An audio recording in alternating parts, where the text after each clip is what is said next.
Good afternoon, Free Enterprise fans, and welcome to this Adamant Cup group round race in the Aegis Shield group.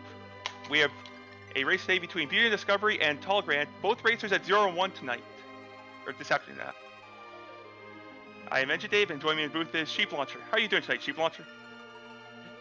Dave, I'm doing great. I am really excited to watch this Aegis Shield action. BeautyInDiscovery and tallgrant both really need a win today if they're going to compete for the top 3 spots because this is a really tough group. Agreed, and with only 5 races being run, going into a 0-2 hole early, it's a daunting task to climb out of it.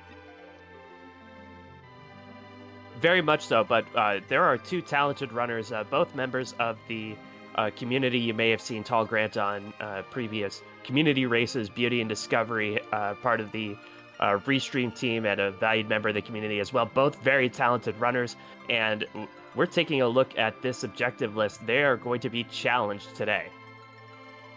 Personally, I'm most excited about objective number 6. There you go. Who doesn't love required harp?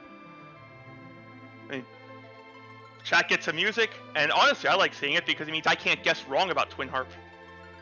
Yeah, there are 2 moon objectives, including cave value absolutely required, the vanilla crystal sword altar as well, which could be a little difficult depending on who is hanging out there, but otherwise all key item focus. Burn the village mists with the package, return the panda Young's wife, trade away the pink tail. Our runners are going to be looking for all these items. It's going to be a really full seed. This should be a lot of fun. And this looks like it's going to be a fun one. And interestingly, a lot of these are not terminal key items we need, aside from the package and pink tail. Right. The pan, for example, gets you more key items, so it's usually a check you would do anyway, but just the package and pink tail are ends in and of themselves. We want to thank our restreamer, Psychonaut, and our tracker, Black Ice, for being up here with us in the booth. We have a Sid start, and Dave, Sid allows you to do things a little bit more quickly than some other characters. Yes. With his starting strength, he can carry an early game on his own, and he also he's a functional late game anchor. I am personally happy to see a Sid start in my runs. Yeah, so depending on who the second character is and what the boss in Baron Castle gives, there could be a lot of options open. Maybe a cheeky Fabul check right away. Certainly dive into the Antlion Cave. You don't need to do a whole lot of looting in order to make Sid viable in the early game. Yes. But we are underway. We're glad to have you with us. Oh, that is an edge joining Sid, so this is just power to start. And a purple robe gives the pink tail. That is half of an adamant armor and part of an objective immediately. And don't forget, there is a free key item from Edward in the bed in Troya. If that's a hook, that's an objective, that's an adamant armor right away, and the rest of the seed is on easy mode. And I always routed in to start immediately, but yeah, that Bedward potentially gains even more value now. Yeah, and Edge and Sid. Edge, not as powerful as you might expect because the Sineki flag is on. That means Edge starts with no armor, only starts with a lower tier weapon. It's usually a claw of some kind. But a little bit of equipment for Edge, you're always glad to have him. And we're getting a Bedward check immediately, and that is the hook! We have an adamant armor 2 minutes into the seed. Wow. And yeah, that adamant armor going straight onto that Edge, you'd have to think BeautyInDiscovery going to check out the public treasury, see if there's anything down here, but goodness, what a start. Silver Knife, that's a weapon Edge can use. And a Dwarf Axe, so Sid can anchor for us. Yeah, Sid fairly easy to anchor. Any bow and arrow will do. Dwarf axe will do. Also, back row glitch is what I meant. But yes, the dwarf axe not only gives Sid the ability to do things from the back row, but it also decreases his agility by 5. It's a good early game weapon because it's got the power you need to get through some bot spots. It's a great late game weapon because it slows Sid down. So we have some weaponry for our characters. We have an early adamant armor. This seed's going to be all about how quickly our runners can clear things. They already have all the power. So my thinking is here, the runners already have the hook. They might want to clear out the overworld to just have those checks done in their back pocket. But they might also want to look for a magma key. But is there anything to be gained from an early check of the hook route to see if you can get there and get underground first? Yeah, there are thoughts about just check. Maybe there's a free boss in the second spot. Maybe there's some stuff you can buy in the Evelyn Cave. Maybe there's a Fusoya on the hook route. Or a Cecil, who, with the abundance of holy swords in these flags, is very appealing. But both runners having the same idea, going straight to Damsian to pick up that hovercraft. Yeah, you have your first two items are hook and pigtail. The first thing you're doing is turning that in for the adamant. Yep, it's the foundational rule of free enterprise is you do your objectives. And when the reward for an objective isn't just that you get that much closer to the crystal, but also that you get the most powerful armor in the game, that's a very powerful incentive. Yeah, you don't even need to be incentivized with an objective. You have an adamant armor within the first 5 minutes, you go fetch it. Yeah, that's not something you're leaving to Postmates. You're getting it yourself. And both runners picking up the adamant at the same exact time at 4:14. And our runners are going zoom. And this is a minor panic mode moment at times. You know your opponent has it too. So, what do you do in this situation? We got your immediate adamant armor.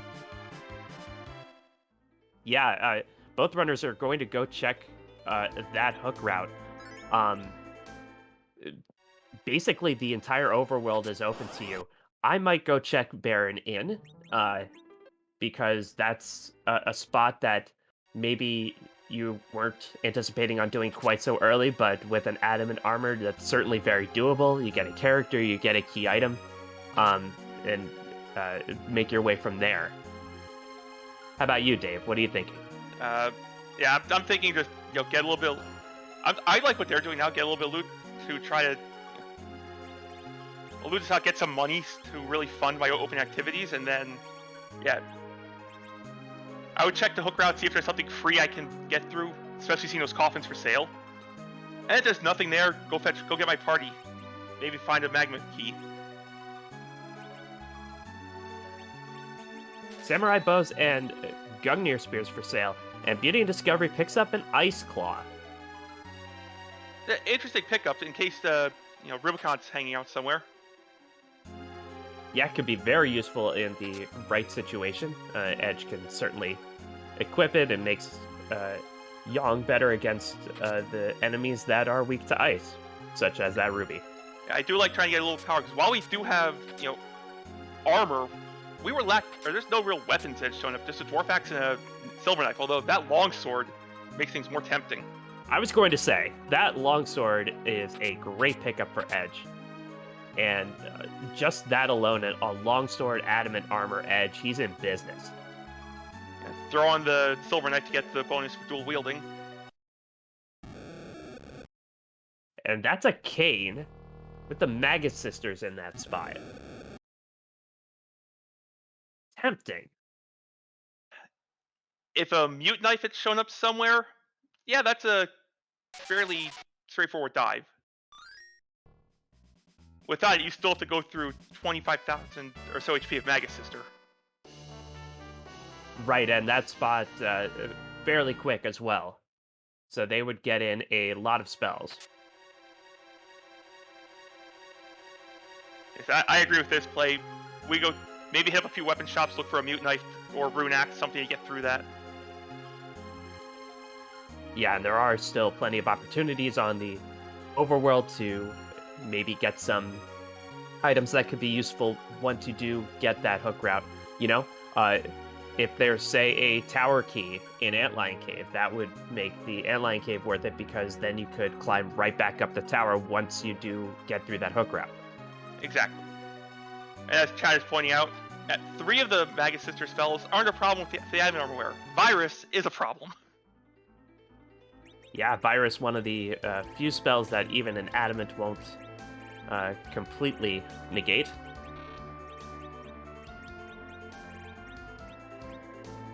Were my eyes deceiving me? I thought I saw a Defense Sword picked up in that looting.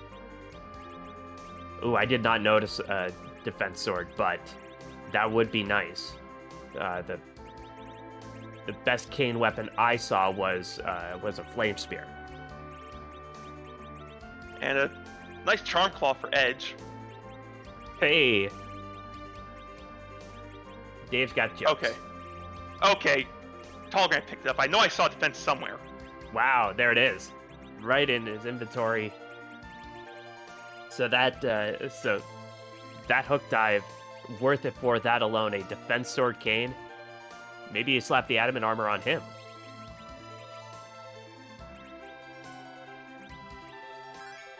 Yeah, there's a few different choices you can make. Okay, that explains why the Charm Claw stayed on Edge.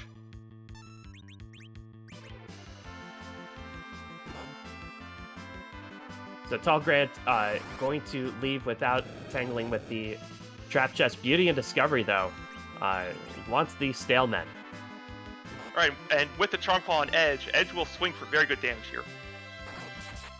The Stalemen typically is a very annoying fight.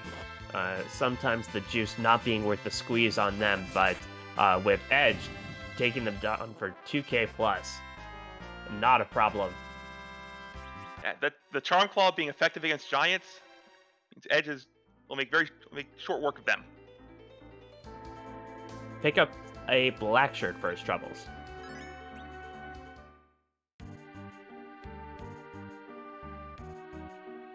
And going to take on the Eblin Castle Trap Chest. So BeautyInDiscovery just wants all the power right now. Yeah, he's got Hanzo Steel in his eyes. And who knows, maybe another Adamant Armor. That's not where I'd want the Hanzo Steel, honestly. At least not in my eyes.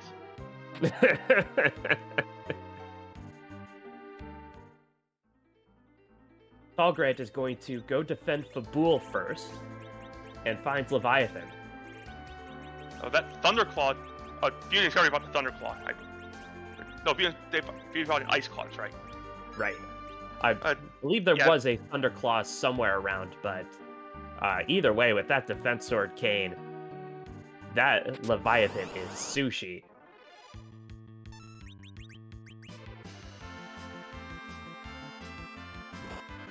And for the quick defense, Tallgrant gets... Oh! Zoom to the moon! Goodness! Psychodot, you got Faces Beach today. Our restreamer Psychonaut who rolled this seat must have a hot date or something. It's go, go, go.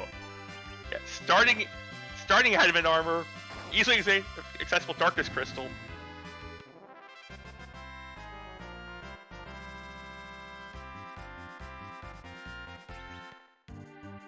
Just a tiara from that chest. That's not what we're looking for.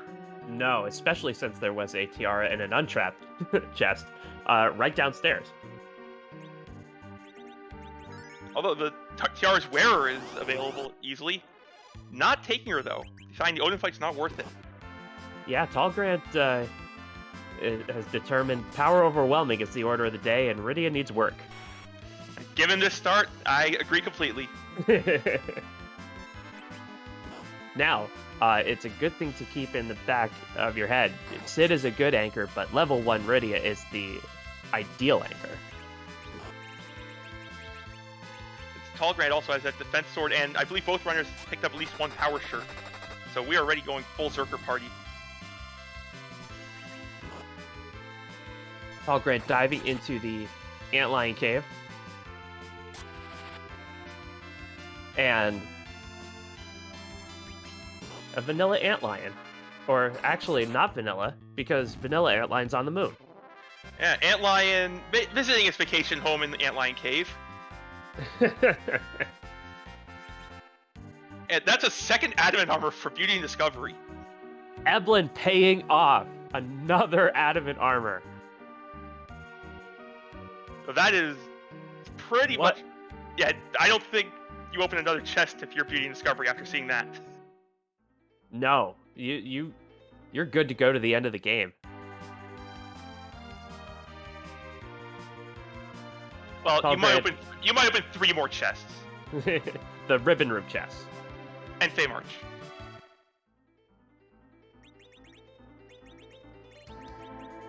Tallgrant immediately heading to the moon. The prize for the for defeating the Antlion in the eponymous cave, just a gold apple, and he reset out of that. Not even worth the EXP.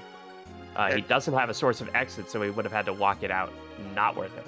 Yeah, not worth that. The 20-second or so walkout isn't worth the XP and an apple. This party is tanky as it is. Yeah, a measly 100 HP. Who cares? Just an inventory spot. You might as well have another sort button.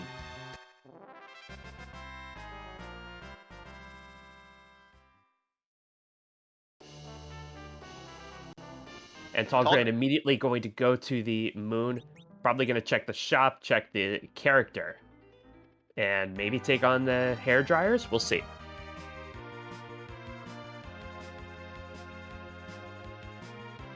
Maybe if you have a peek, it wasn't Cave Bahamut.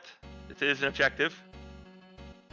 It is, and you can peek the boss there without taking it on. I don't know if Tallgrant bought. I don't know if Tallgrant bought any coffins. And that spot does punch, so even something like a water hag there might be a little bit too much for Tallgrant to deal with right at this moment. Another instance of vanilla, but this one much more welcome. That's a vanilla foo. And that is perfect to round out this party. This is an ideal party. Yeah, you want a source of Berserk? There's your source of Berserk. Maybe. Maybe not right away, but easy enough to get him there. BeautyInDiscovery, meanwhile, got that Rydia from Hobbs. He might be thinking of using the Rydia as an anchor, which is a perfectly good way of looking at things. Yeah, he is gonna check out the summon. It's a good roller. That's Titan. That's very nice. One thing the party lacking a little bit of, well, not really, because Edge has Flame, but Titan can fill in the gaps on AoE damage. Edge's Flame, with the item giving plus 15 Wisdom, those flames are still going to hurt. Yeah.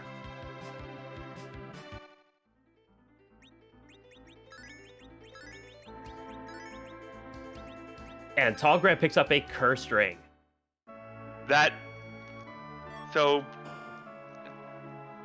It sees the buying at a cave value and says no. I will be back later for you. Buy again, buy again, buy again, buy again. Wait.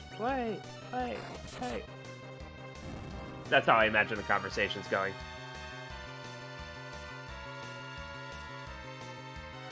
Bayon's upset, just lonely again on the moon. And now Tallgrant has anchor options. Cursed Foo makes for a fantastic anchor. And Cursed Fu can still cast all the Berserk he wants. Yeah, still has 25 both casting stats, plus any other gear.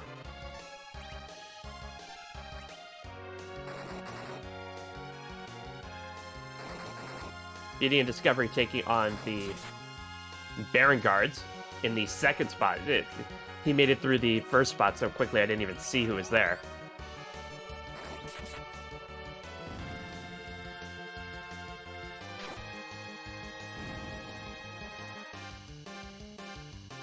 Okay, Tallgrant's going back to the moon to check the shop. That makes sense. Yeah, just an apple for BeautyInDiscovery's trouble. Is this an apple seed? Is that what we're doing? Just need a few kamikazes or bombs to make it work. So BeautyInDiscovery taking on that Porum and tells Rydia to hit the road. Rydia will be in the Tower of Wishes in case he wants a very small child as an anchor later on. He may be thinking, I want a Berserk caster.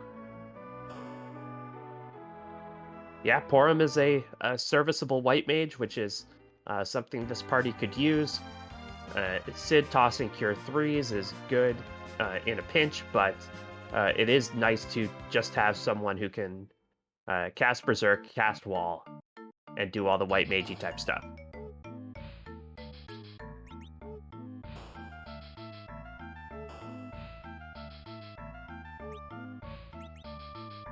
And Cure 2's lives and exits in Mysidia. Yeah, Mysidia's What got else the do you goods. need? If I can get a peek at their inventories real quick, I can answer that.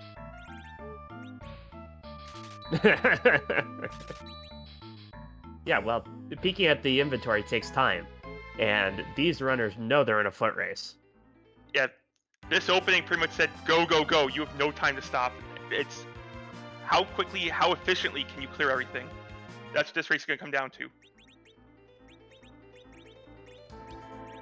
Yeah, we predicted up at the top we'd have two runners who really were looking at this as an opportunity for a win.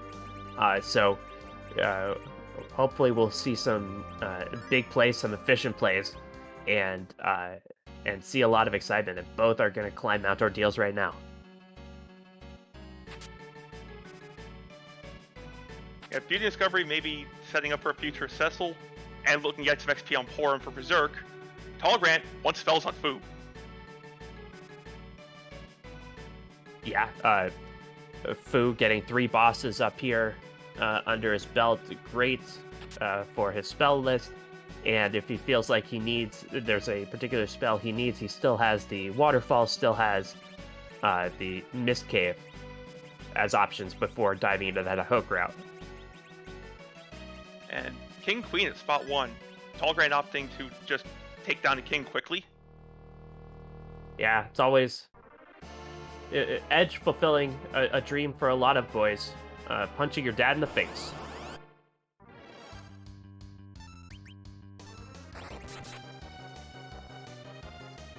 And heads up to both runners, heads to play with both runners, realizing it's faster to just end the fight through damage than wait for the script to play out. Because the King and Queen each have 1400 HP here. Yeah, although BeautyInDiscovery did jump on the Queen, killing her first. Once the King dies, the Queen will die on the next turn. That does not apply the other way around. However, the kill order doesn't matter here. That spot's not terribly fast, and we have a very, very fast anchor in Adamant Armor Edge. Bahamut in the second spot, a very kind second spot on the bridge enemy, because the first turn kind of gets wasted. You only have 4, the countdown of 4 to prepare for the nuke instead of 5. Yeah, rather than do something nasty, Bahamut just says 5. To be fair, it might be the most menacing boss on the second, because it would be really scary to have somebody just come up behind you and say 5.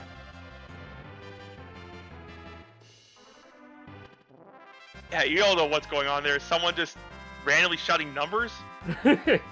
Yeah. Well, menacing or not, it is not difficult, and both runners take care of Bahamut very quickly.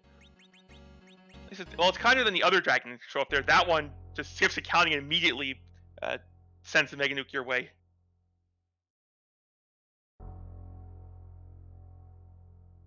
And a nice dart for that edge.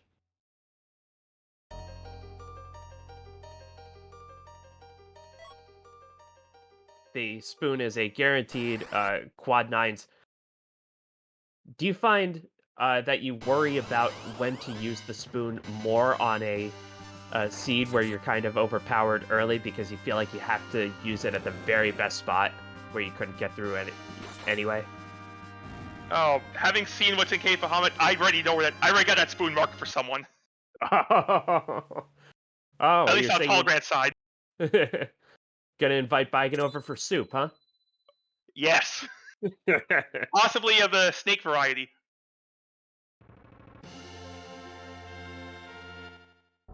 Yeah, you could certainly do much worse than having it marked for that Bigan who is fast at that spot, his arms hit hard at that spot. BeautyInDiscovery doesn't know there's a Bigan there, but in Tallgrant's case, yeah, that spoon has got Bigan's name on it.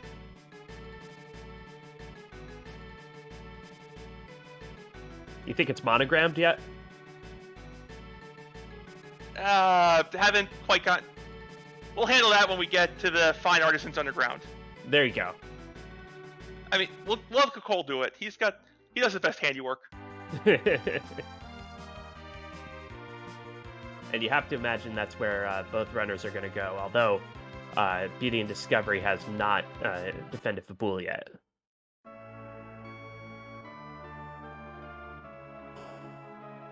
And Tallgrant has not cleared out Baron Inn, so both runners are going to do the checks in slightly different orders, and you'd have to think gonna go back to that hook route around the same time. And Tallgrant here again, looking to power up Fusoya. In Tallgrant's shoes, I would be looking to dive the hook route the moment I see Berserk show up on Fu's spell list.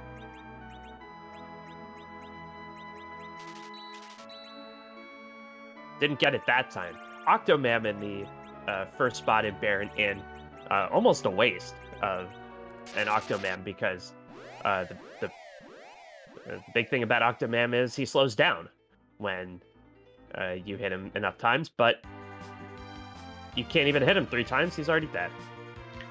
On the bright side, you're happy to see it there because it means you'll have to sit through the tentacles vanishing animation up to 7 times.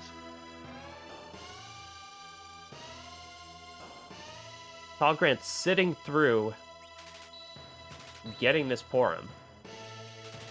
Not going to take the Porum, but it's still 2 bosses worth of spells. You don't reset out of that. Yeah.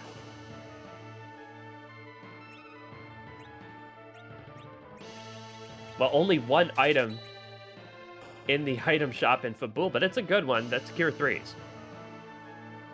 And there was a Mute Knife found too. Yeah, I think both runners are going to be really confident heading into the hook route.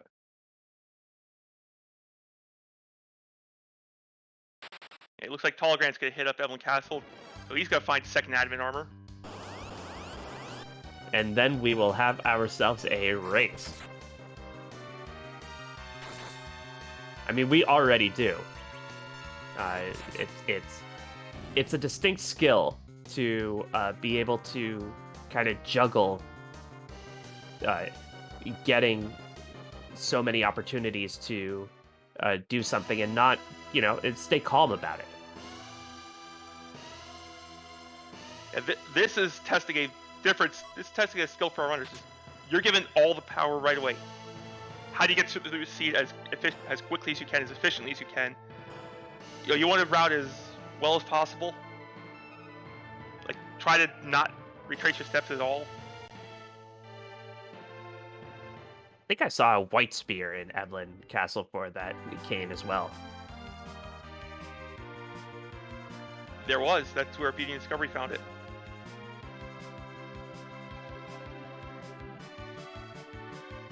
And BeautyInDiscovery going to be the first of our runners to head down the hook route.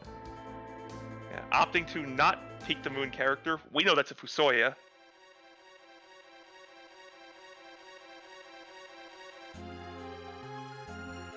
Depending on how Fu's spell list goes, BeautyInDiscovery's Porum might get Berserk before him.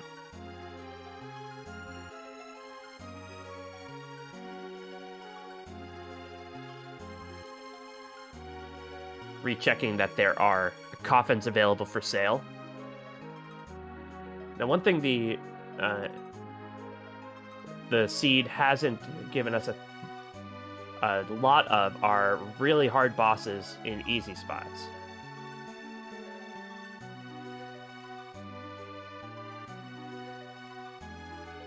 Which means the really hard bosses could be in really hard spots.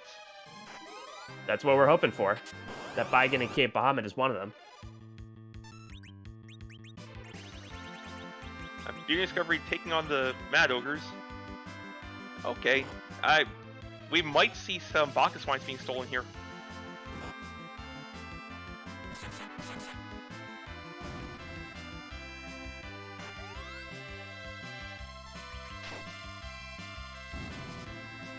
If you're going to steal, you want to clear out a few of the ogres first so you're not getting punched repeatedly. They're not a fan of people stealing your alcohol.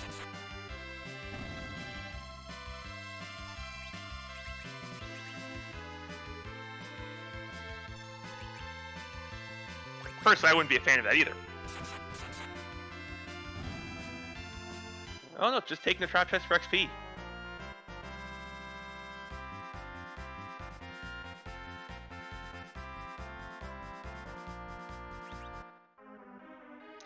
And XP is pretty much all there. It's valuable. That's a ninja star to go with it.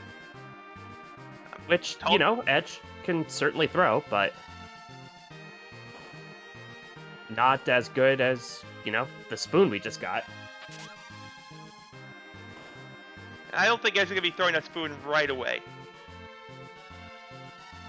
So Tallgrant did find the second adamant armor. And may just be looking for more XP and gear.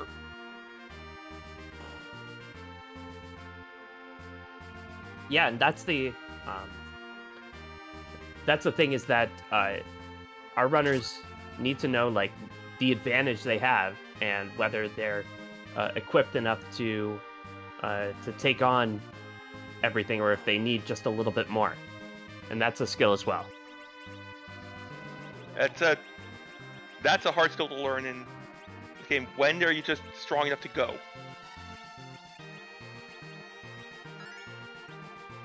Because you want to get through everything. You don't. Wiping is one of the worst feelings in this game. So sometimes you can overlevel yourself, and that's something I fall prey to. Like my personal motto is, you know, unless you're at level 99, you're not overleveled. But yeah, that's not the way to approach it. And that's just the water hag. I was hoping for an elf gauntlet here. Yeah, the more boring of the blue robes. So water hag into Magus Sisters are hook route today. That's a free fight into a... We have mute knives, so a second free fight as well. Yeah, very manageable for this party with equipped this way.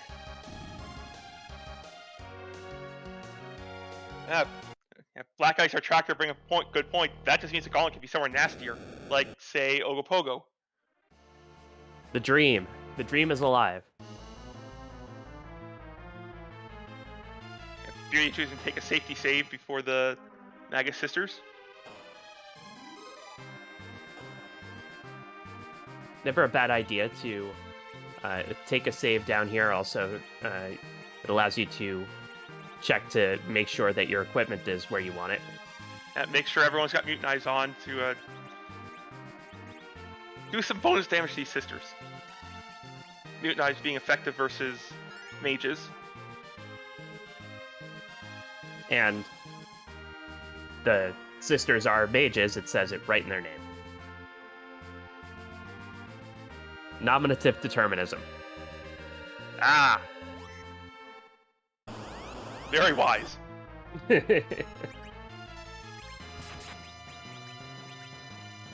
Okay, so that's why BeautyInDiscovery was taking those extra chests. Probably, because that was you have to get 400 Berserk.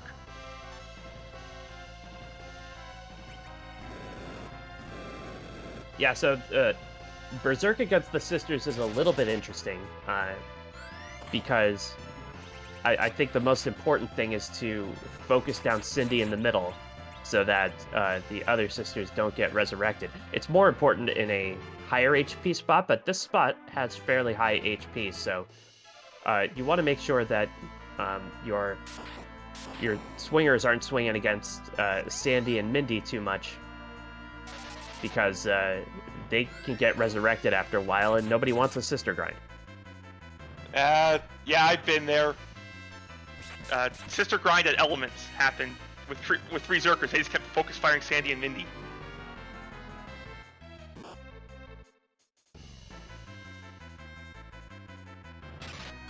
You ever get 500,000 XP from the Element spot?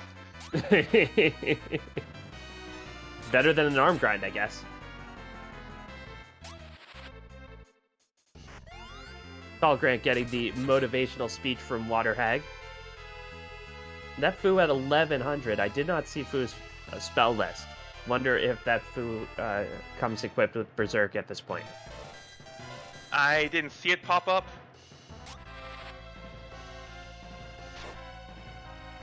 Fu decided he had no time for motivational speeches. Bops Water Hag on the nose.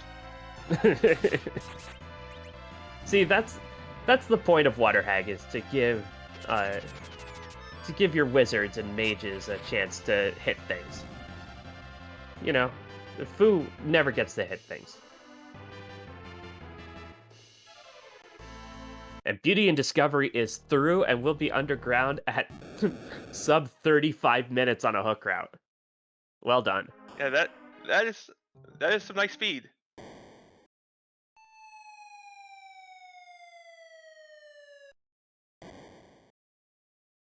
I don't think Tallgrant found the Mute Knives or is not using them, so it's not going to be through this fight quite as quickly. Rybon in chat pointing out that the Fu is one boss short of the hook route. That's because he reset out of the Antlion fight. Yeah, Antlion, Mount Hobbs, Watery Pass, and Mist Cave were all skipped.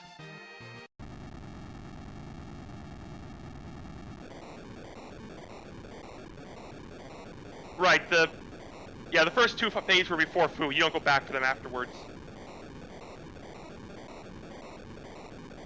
Antlion gave just a gold apple, and it was Rydia on Hobbs. With this start, Rydia's staying there. Well, stayed there for Tallgrant. BeautyInDiscovery did take Rydia, but then decided he'd rather have Porum when he saw Porum available in Baranan.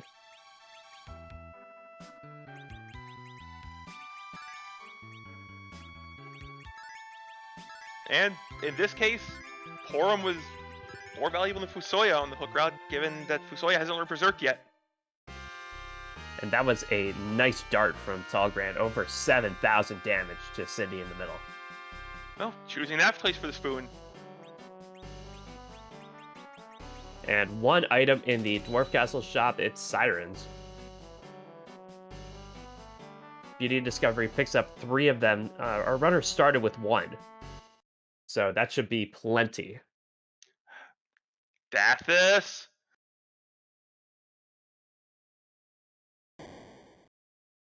Is that name supposed to mean something? We got more vanilla. I'm not sure. I'm not sure if Psychonaut is actually Dathis in a Psycho suit tonight. Well, thanks to our restreamer Psychonaut for rolling all this vanilla. It's vanilla dolls in the first spot. And thanks also to our tracker Black Ice for tracking all the vanilla that's happening.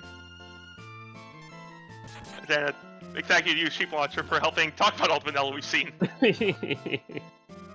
What are we up to? Vanilla Dolls, Vanilla Fusoya, Antlion. Yeah.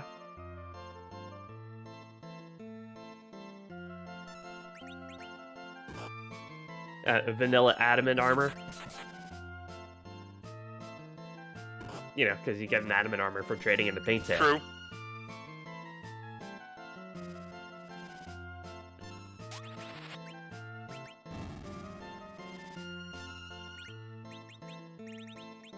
So the dolls here could be a little bit interesting if you manage to see the big dolls, but Beauty and Discovery is really smartly focusing on AoE damage and going to try and take care of all the dolls all at once.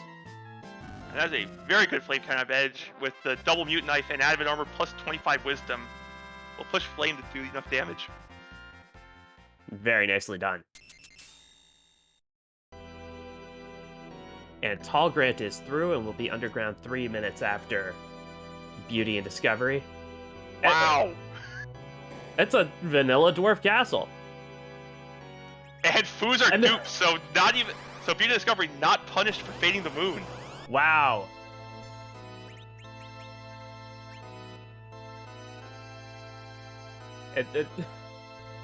And immediately says, hop aboard.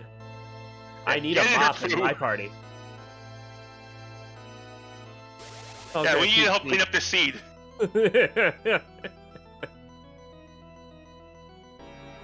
Everybody else is mopping the floor. You can do that too.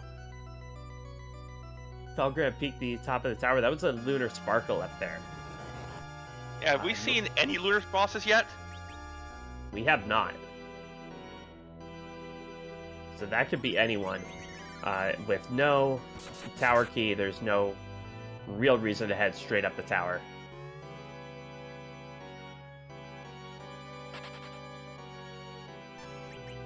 Now, Cubsrule in chat pointing out something. Tallgrant gonna go to Dwarf Castle sooner rather than later, you'd think. Yeah. Do you take a second foo? Maybe drop the Sid? Could be. And your second foo could be your anchor. Kane's got a defense sword, and it's still... Defense sword Kane is still a serviceable berserker. You don't drop edge. You don't drop your other foo. Yeah, I think if a second foo is going to come on, it's going to have to be in place of Sid.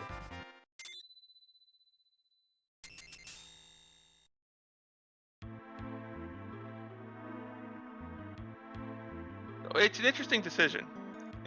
Double foo will power through pretty much everything coming up. And Tallgrant has the curse string Beauty and Discovery hasn't found, so one of those foos could sit at 5 agility. That's not a lot of agility.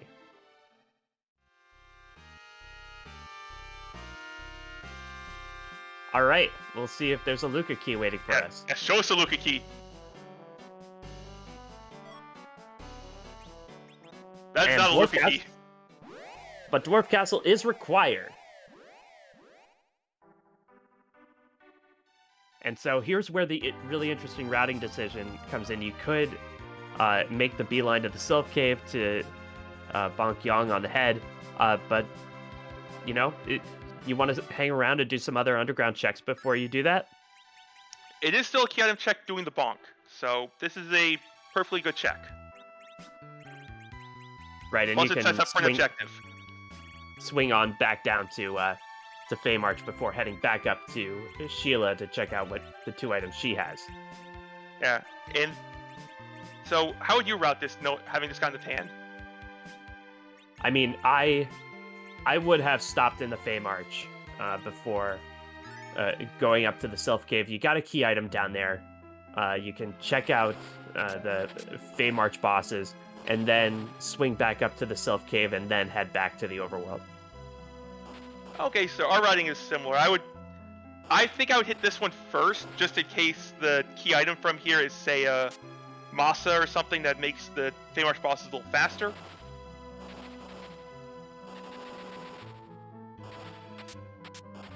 But then hit the Feymarch, clear out the Feymarch, you have Berserk, you should have Berserk by now. You have 2 Adamant Wearers, you should be able to clear the March in 1 visit. Ideally, you would only be going to the Feymarch once.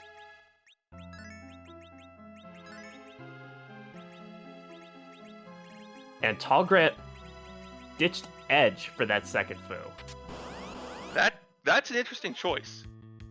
So that indicates to me that he wants to use both the Fus to their full capability and is not interested in using one of them as an anchor. Yeah, as Cubs Rules pointing out in chat, that's a Fu and Friends type strategy that tallgrant is setting up for. So for those of us who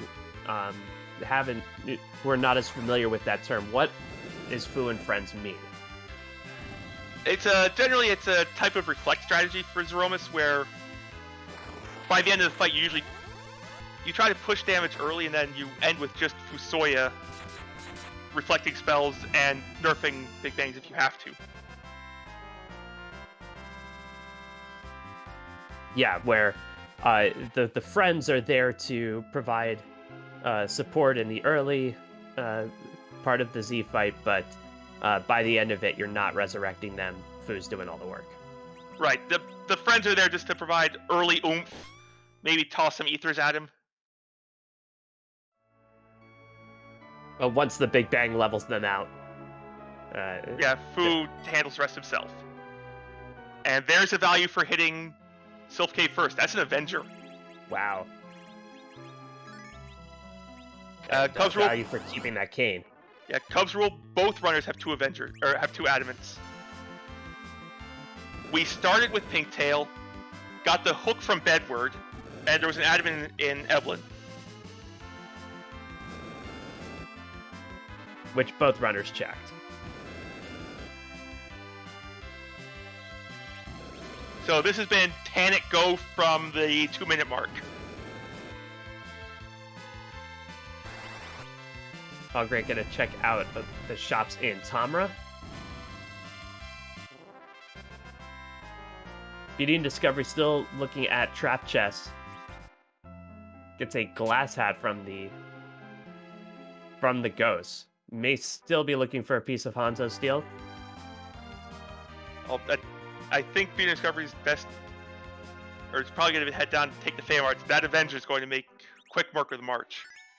Yes.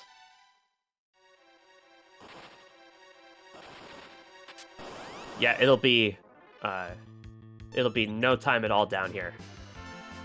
A nice spot for the Warriors chest. Oh, that's... Hopefully Peter's safe for coming in. Okay.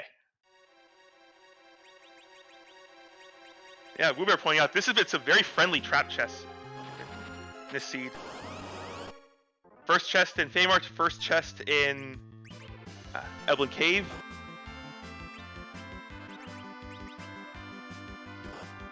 Tallgrant picks up the tower key from the free chest in the Feymarch. That's another check you can tick off before you leave the underground. Yeah, just get the Luca key and you can do the full tour before you come back up. And never have to go underground again, potentially. Oh, that's what the problem was. BeautyInDiscovery was on battle speed 1, which is going to make getting that Quake off difficult. But he adjusted and made it through.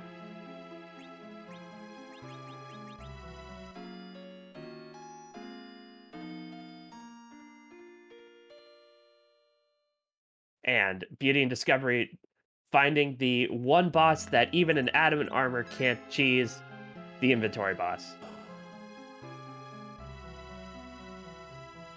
And inventory boss comes for us all. I see a longsword sitting in BeautyInDiscovery's inventory. What is that edge wielding? I don't know.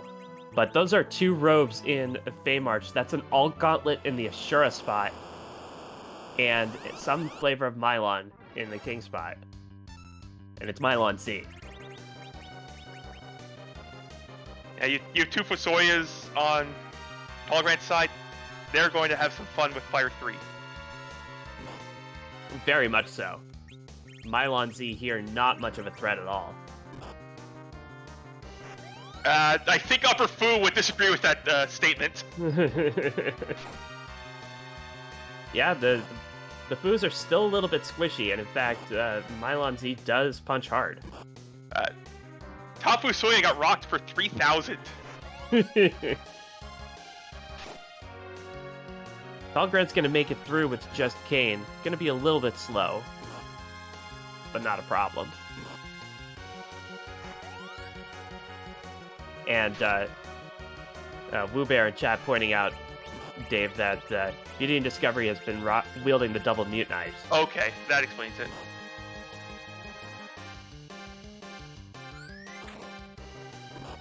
So the Kane is going to help here with Mylon Z, because the spears do bonus damage versus flying. Yeah, and Mylon Z obviously flies. Don't think about it. Obviously. It's obvious.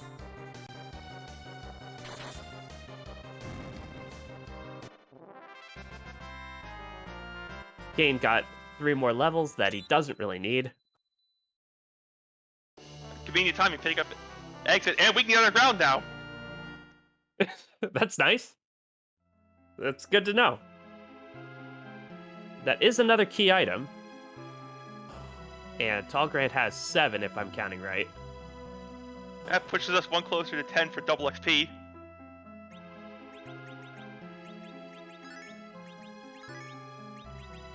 And the King Spot does not mess around. No. I'm fairly certain that Edge has an adamant armor, and Mylon Z just two-shot him. Or in the front row, at least. Yeah, the Mylon Z can't touch the adamant armor Kane in the back row, but oof, a front row Fu is real vulnerable. This is a spot where using the Avenger glitch on Kane would be beneficial.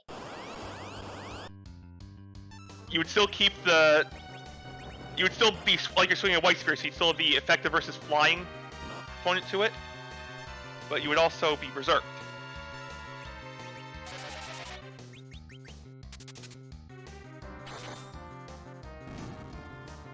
Tallgrant showing us the Alt Gauntlet and having the presence to float before it starts.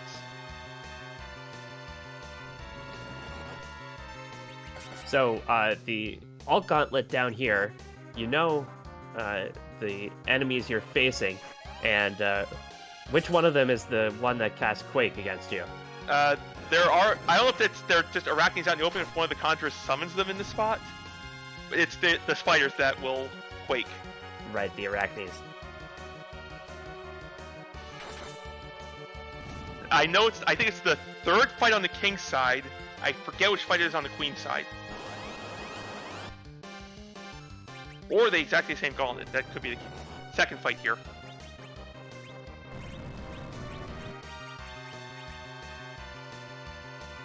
Luckily, Kane has an adamant armor on and is able to withstand that Quake. Quake doesn't care about adamant armor. It's non-elemental. It's the arachnids only have, I think, 2 rolls on their attack. And Fu is floating, so that Quake can't hit him.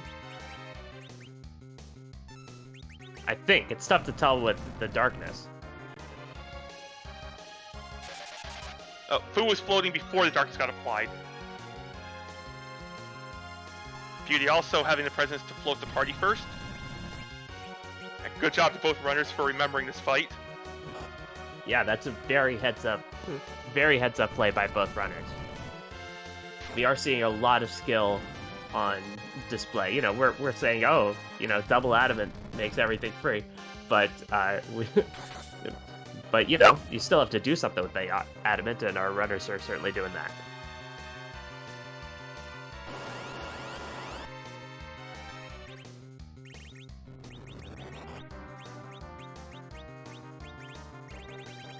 Conjurer, stop conjuring.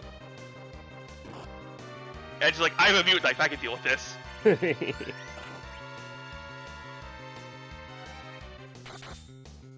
And it looks like it's the same sequence of fights in both spots. Do arachnids float? That swing from Edge to 6,000, or are they just weak to Holy? I assume it's the latter, but I don't know for sure.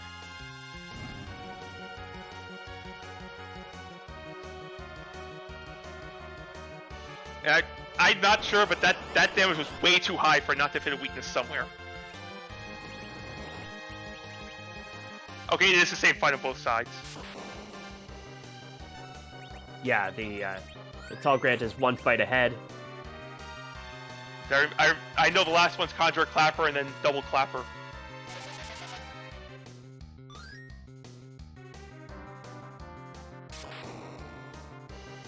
Also, something I can get through Adamant Armors. That's percent of HP damage. Very true. And Tallgrant doesn't want to deal with that anymore. We'll use one of his coffins. You can't take him with you. But what if he can? I don't believe we've implemented FF4 New Game Plus yet. And Tallgrant on to the 5th and final fight, which is just a single clapper. Blue Cat in chat saying blitz damage is greatly reduced. It is. It's down to 10% of your max HP.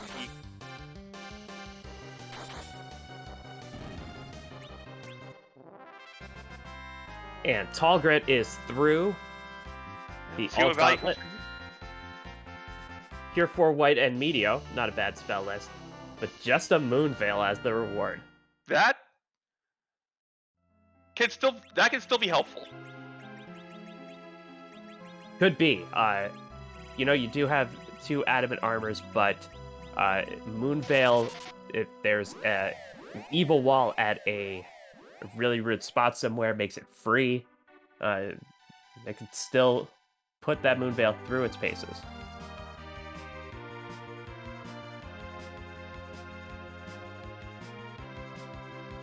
BeautyInDiscovery going to hit up the armor shop before he leaves.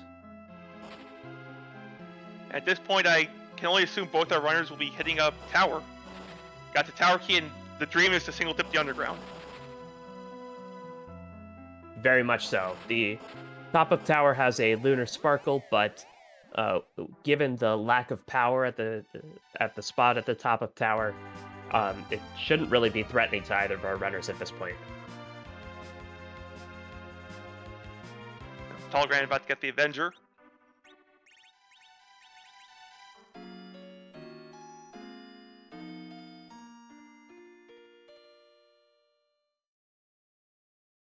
And get that objective. Well, once he returns. And BeautyInDiscovery going up the tower and at least gonna check a chest or two. Tallgrant is decided. See if he can find a trap chest here. Tallgrant has decided to go the other way, checking freebies, checking objectives, going to turn in the pan. So interesting divergence here. We'll see how it pays off.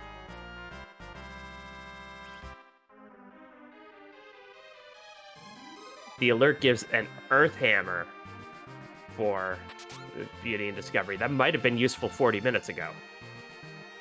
Also good for dealing with alerts. But you don't need a whole lot of help in dealing with them anyway.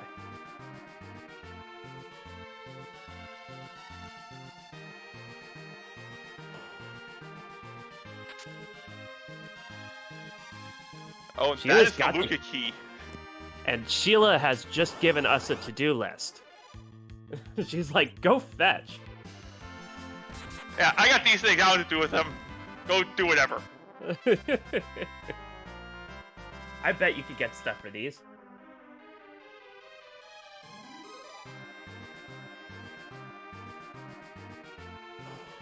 Beauty is searching for... Almost has to be edge weapons in these trap chests. I can't think of much else that would really power them up further.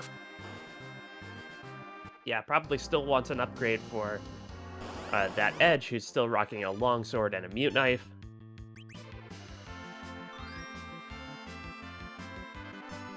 A Murasame and Masamune would be the finishing touch on a party that's almost ready to go to Z.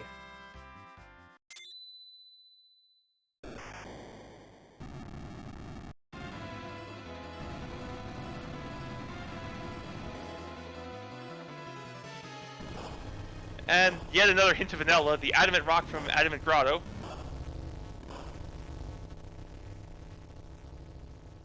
Just full vanilla in that cave. Yeah.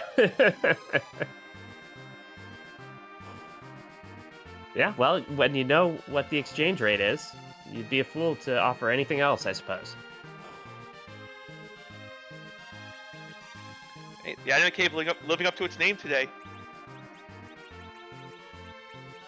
And I'm counting the key items on Tallgrant's side. I believe he has a 10 at this point. That is 10, so Tallgrant's getting double XP the rest of the seed.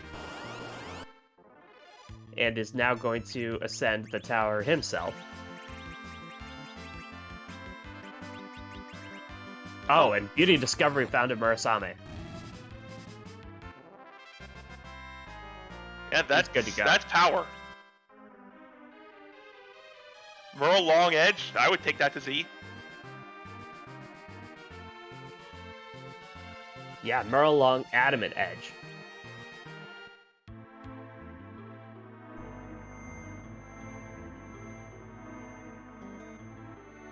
So, okay, I said before that moon bosses up here aren't too threatening to this party. The one exception to that, I suppose, is Ogopogo, because Ogopogo's big wave is HP based. The Adamant Armor can't defend against that, and it is Ogopogo. However, Ogopogo has a vulnerability as well. That being getting slashed for large amounts of damage. You know, it's a weakness that is very understandable.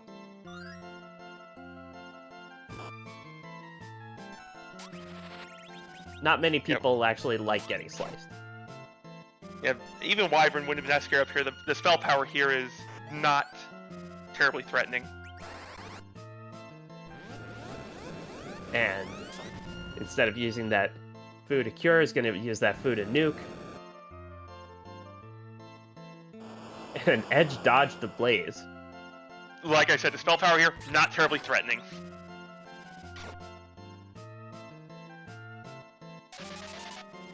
Sid goes down, but not a big deal. Yeah, BeautyInDiscovery showing us what happens when you use magic on Ogopogo. It uses magic back at you. Anything you can do, I can do better.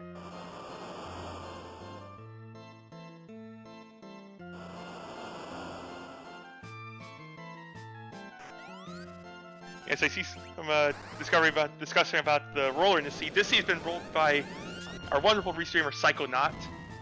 We can thank him for doing a Dathis impression, giving us all the vanilla we've seen so far. We have our tracker Black Ice pushing all the buttons.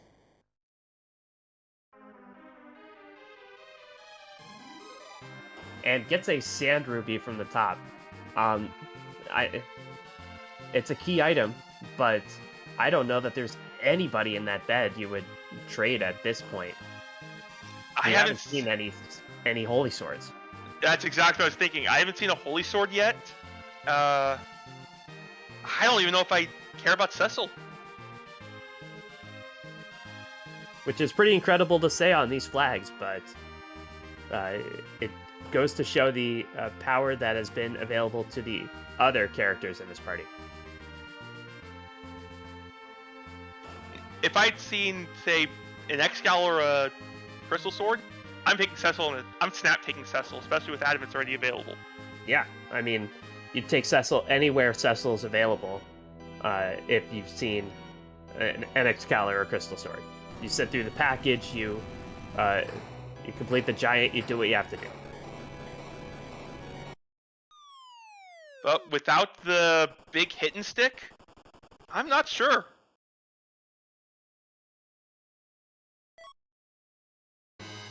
Speaking of package, that's an objective. Yeah, the tower key required.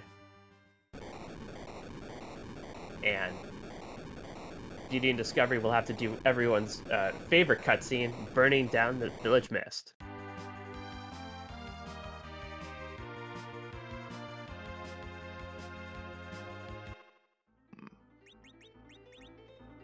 Now, if I were thinking about taking Cecil, I would peek the Sand Ruby first, before burning the village down. Yes, because if you were to peek later on, once you enter Kaipo after you've burned the village mist with the package, you have to go to the inn and fight a battle there. Jay Brun in chat pointing out, yeah, you don't need much to catch up with Exile Crystal Cecil. Problem is, we haven't seen the Exile or the Crystal. Yeah, and they might be available. They usually are, but there aren't too many places that our runners would really like to check to uncover them. I fully agree with our chat right now. If I have the big hit sticks, I would take a level 1 Cecil in a heartbeat.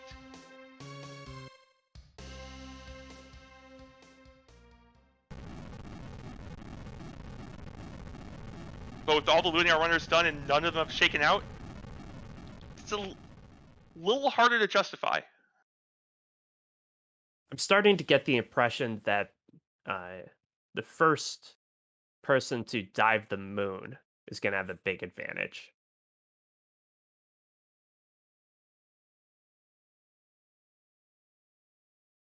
Because there are two key items we haven't seen yet that are required. The Earth Crystal, the Twin Harp.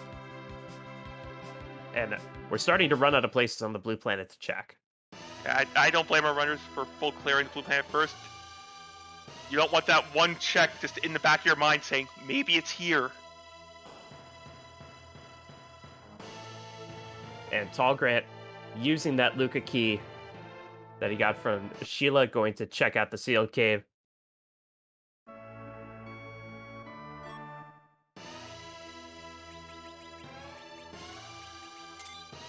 The good thing about the sealed cave and these flags is you can check the key item. There's no fear of missing a required boss because there are no boss hunts at all. Jay Braun, the moon character was Fusoya.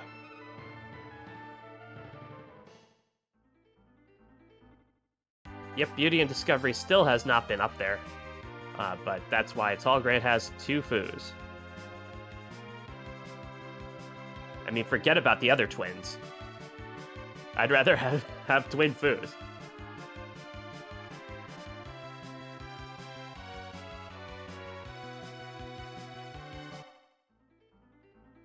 And so what's that? Fu got a new cloning machine or something?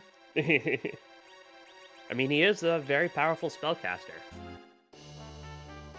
It must be the image spell he learned. Who's teaching these guys mirror image?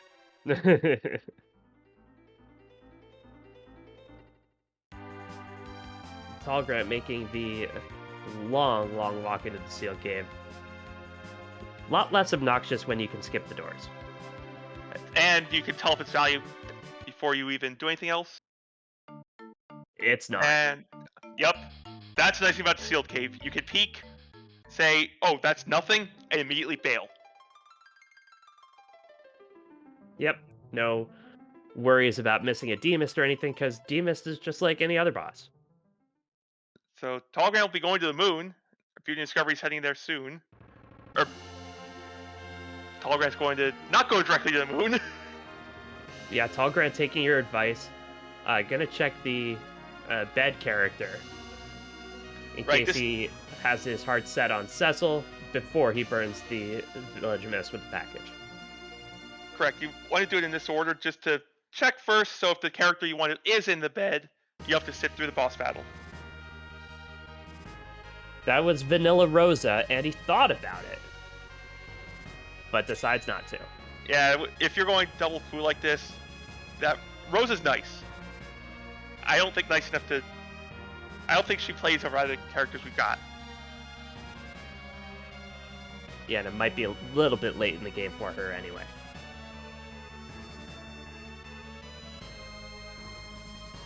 So BeautyInDiscovery making his first moon foray. About to find out the news that he could have had Fusoya a long time ago. kind of a moment where you're like, oh.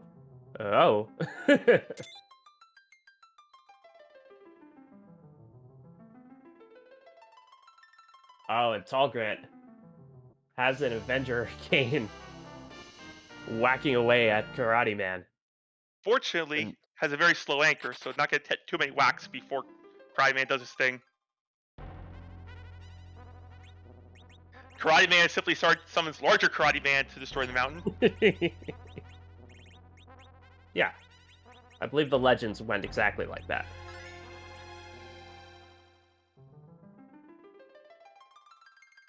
So Beauty and Discovery doesn't know that there's a Baigen in Cave Bahamut. There is an objective down here. There are way more key item checks, and he needs 2 of them.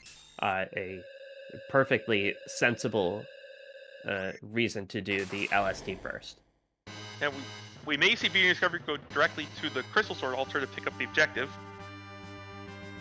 Or decide to prove me wrong and go to the Ribbon Room. I guess all we can do is wait for him to get there. Because I've apparently been bad at trying to predict our runners' actions today. Yeah, they gotta keep you on your toes. Taking a gold dragon fight to get a little extra XP before the moon. Yeah, got the sirens. This is the most efficient use of those sirens. Speaking of efficiency, so just needs a couple more levels and should be ready to steamroll through this seed. And Tallgrant has decided he is just going to go. No grind for me. That spoon has been burning a hole in Tallgrant's pocket. Actually, I think we saw Tallgrant chuck the spoon to Aegis Sisters. Oh, that might have been. He chucked something for 7,200. That was the spoon. The spoon does not do quad 9 damage guaranteed. Well, that's a ripoff. It instead does, well, it's like every other dart. It's weapon power times Edge's level. The spoon is a 255 power dart, so if Edge is level 40, it's guaranteed quad 9s. But Edge was about level, 25, 30? Yeah, in that range. So a level 30 Edge will do 7650 to, we'll call it 7900 damage.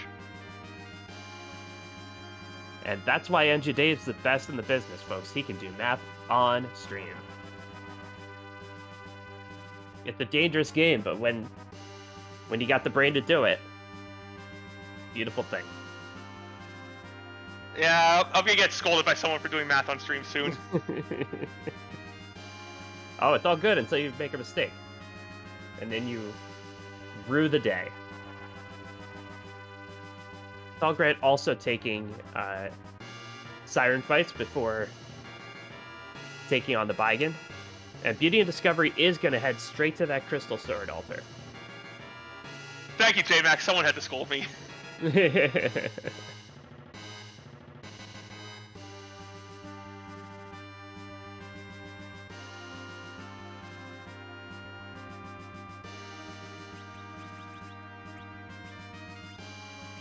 And again, the grind option, there's got to be a little voice in the back of the runner's head saying, how much time do I have to grind? Am I just wasting time? Is this grind the best use of my time right now?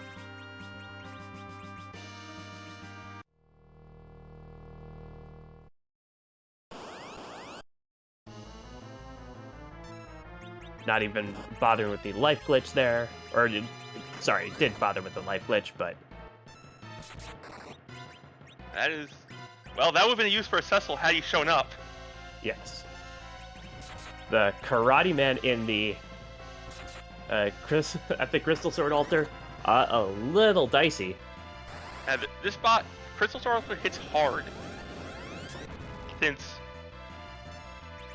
Wyvern normally doesn't punch at all, the developers decided, let's give it all the attack power. Sure, why not?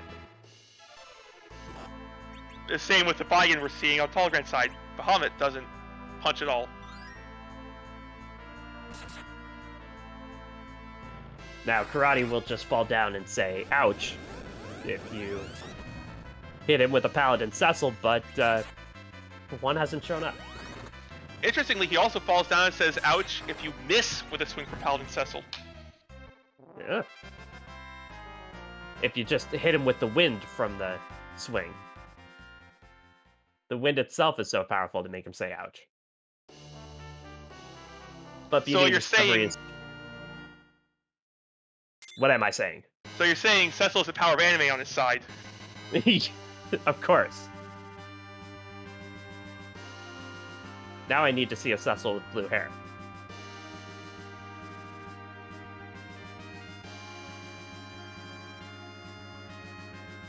Tallgrant quaking down that Baigen in order to get the last bit of the grind he needs, the arm grind. So that Zeus Gauntlet from Crystal Sword, now Beauty Discovery was looking for, but it's still an objective. Yes. Zeus Gauntlet, a very nice piece of equipment. Might be the last piece on somebody's, but running out of places to put all this stuff.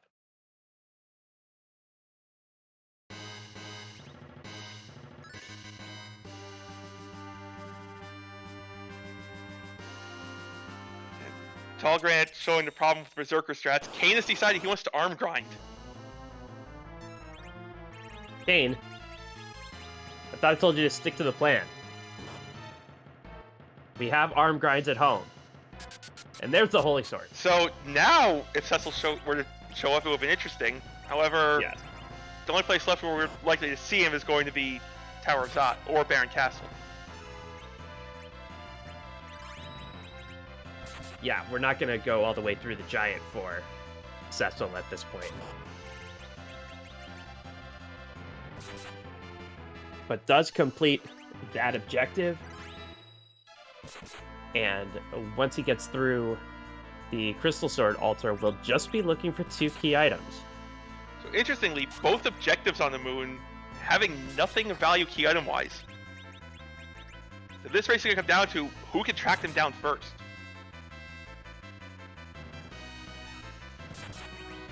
And it's going to be interesting because both of those key items could contain the other one within it. So, for example, the reward for completing Cave Magnus could be the Earth Crystal. It would be vanilla, but so it's going to be really, really interesting routing.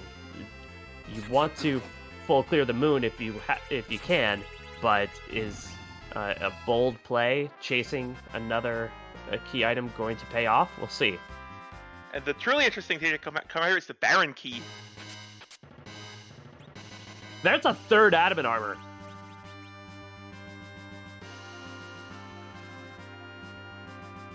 That too, I guess. Holy crow. The Baron key, if it comes up, could lead to an interesting decision. Do you gamble that everything's behind Baron? Yeah, Baron could continue the chain. It could have both of the key items you need right there. It depends how gambling mood our runners are in. Have you ever seen a seed with 3 adamant armors before? Not in this flag set. On the ladder we have running right now, the Fuario flag set, I think I've had 7 in one seed. Wow. Yeah, T Wildish K Trap is a thing.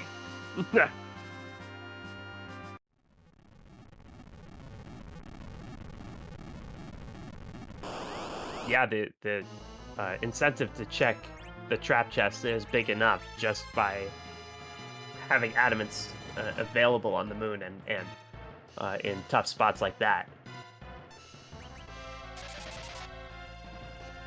But in a flag set with key items and trap chests as well, now you're looking for those, and adamants just sometimes rain out of them. So Beauty and Discovery taking on this Valvalis ordinarily would be a really challenging fight in the White Spear room. With 3 adamants, the Val isn't punched for more than 1 damage. Going to get her out of the spin anyway to try and maybe get a foo spell in there. Otherwise, there's not a lot of reason to get Val out of spin here. Right. If you think the nukes are gonna sufficiently speed this fight up, you break the spin. And now's the nuke time.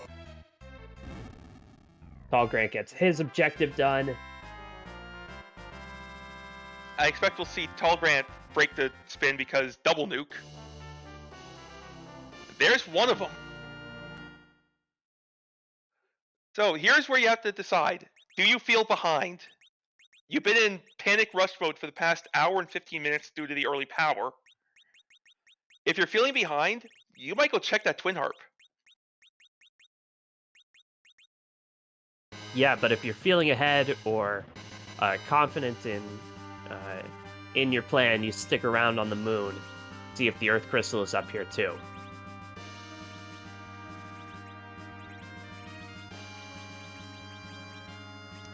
Black Eye's bringing up a good point. BeautyInDiscovery hasn't done K value yet. So That's right. He is probably committing to the clear. Yeah, if there was any chance of him bailing, he would have done K Bahamut first, I would think. And it's not a safe scum and bail at this point because Twin Harp's an objective.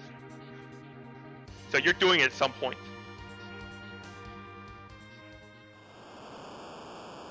Yeah, and you definitely can't sit through it twice. No, that guarantees you're losing a race if you do that.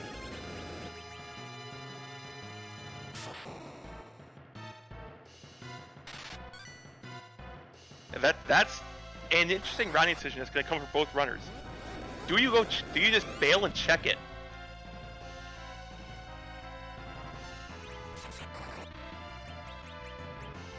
Tallgrant doesn't necessarily have anything left on the moon. Because if you're feeling behind, that's a gamble that you can make to get right back into a race.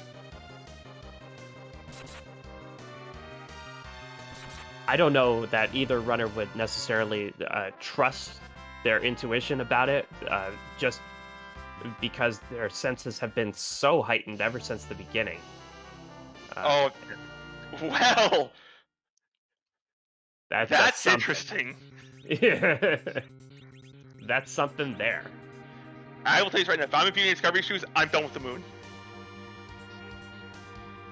That is 3 checks on Earth. Gotta do K value. Right, I'm doing K value, then I'm done. I'm saying if it's at Mura, I'm willing to lose to that. Yeah, Mura is far enough out of the way that it's now more convenient to do 3 checks on the blue planet. And BeautyInDiscovery is thinking the same way you are.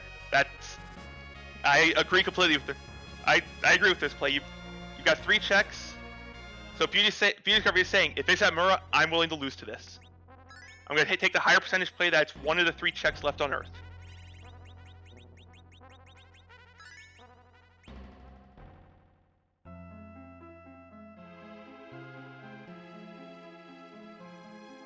And the 3 Adamant party staring down Baigan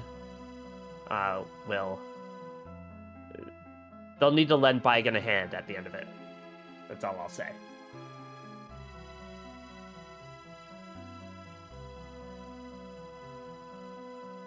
Tallgrant's about to get his Twin Harp.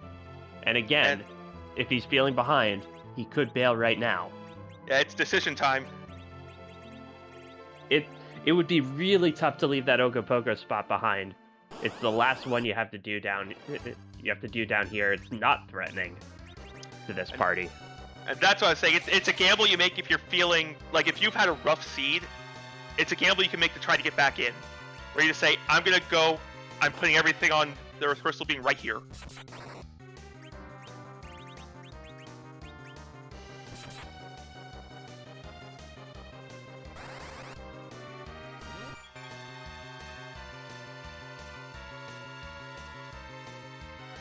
BeautyInDiscovery uses his 1 direct spell against Baigan to good effect, a nuke right to the face.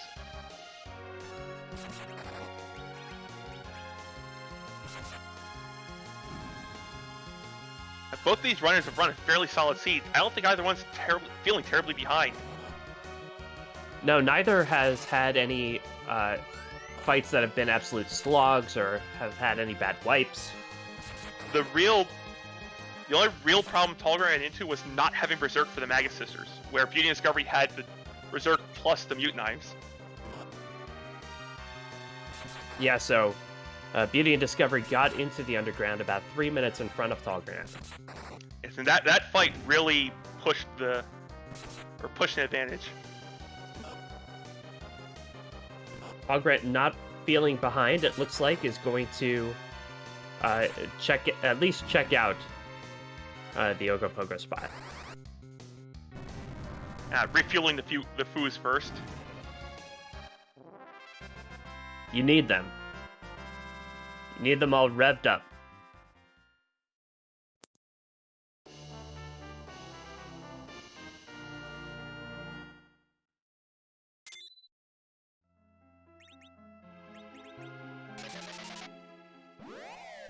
And so, Beauty Discovery exiting out of the Bahamut Cave and is going to return to the Blue Planet.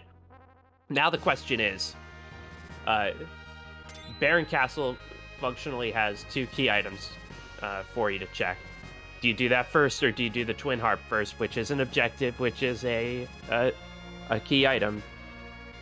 Twin Harp every time. As you said, it's an objective. If Twin Harp leads to Earth Crystal, you can fade Baron entirely. Yep. And you have to do Magnus at some point anyway.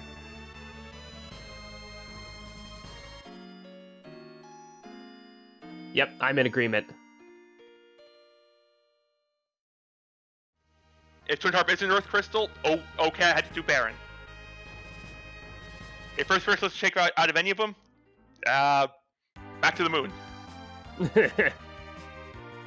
Yep, and that's when you really start panicking. Yeah, that's when panic mode starts if Earth Crystal doesn't shake out of any of these.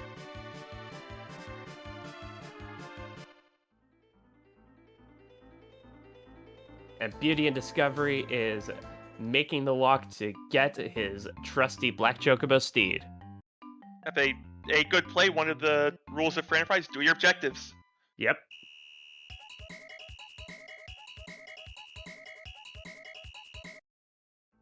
We're gonna see what Tallgrant decides to do. Is Tallgrant gonna bail, or is Tallgrant gonna finish clearing the moon first? It's a big play here. If Tallgrant takes a spot and it happens to be Earth Crystal or pass, it could be a huge play. Exiting out doesn't necessarily give us his intention, but this does. Tallgrant heading back to the Blue Planet. Yeah, because you want to exit out because it's faster to get to Murph from the start than climb all the way back up. Tallgrant's going to be chasing in Beauty and Discovery's path. Yeah, we're going to get a Twin Harp one right after the other. It's the best kind of Twin Harp. It really is. An extended period of time where you don't have to listen to me or Dave talk.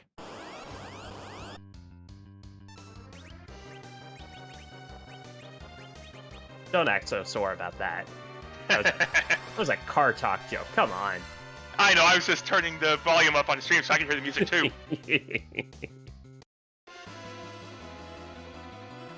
All right, well, we knew this was going to be coming at some point, and now we're going to get the tunes from DJ Spoony B.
And that was a lovely double rendition from Xenosaga. Yes, gorgeous piece of music. The officer soldier there, not much of an issue. Saw differing opinions about how to get through those fights as quickly as possible, but yeah, now it's off to Baron. The pass in hand. It's a great pickup for both runners. It's not the one they were looking for. Mylon and friends gave us the pink tail at the start. You'd think we'd recognize that Mylon had 4 friends with him at the start, but it took us until this time to figure it out. They were hiding just off camera. Ah, yes. They were being very quiet. Yes. So And another BeautyInDiscovery... kind of... Oh, go ahead. I was going to say, going to take on the throne first. The Baron basement is a possibility, but that seems to be a question that divides the community, whether you want to do the Baron basement first or the Baron throne when you have something to look for. It's a interesting decision. Do you go to Baron throne first or the Odin spot? Yeah, I mean, if you're really confident in your party, the Odin spot can be marginally quicker because you don't have to sit through the cutscene. And it means you don't have to come back in afterwards if you check both quickly. Right. And look, it's Enja Dave on the throne. Oh, now, wait, it's the real fight!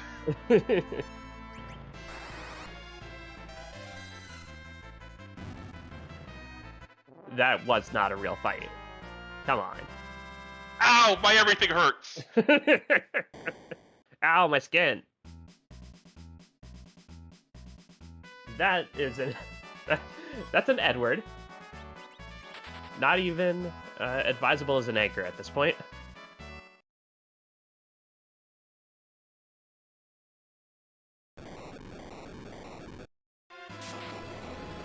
I think this is another case of if you're feeling behind it all, you hit the Odin spot first. Mm-hmm.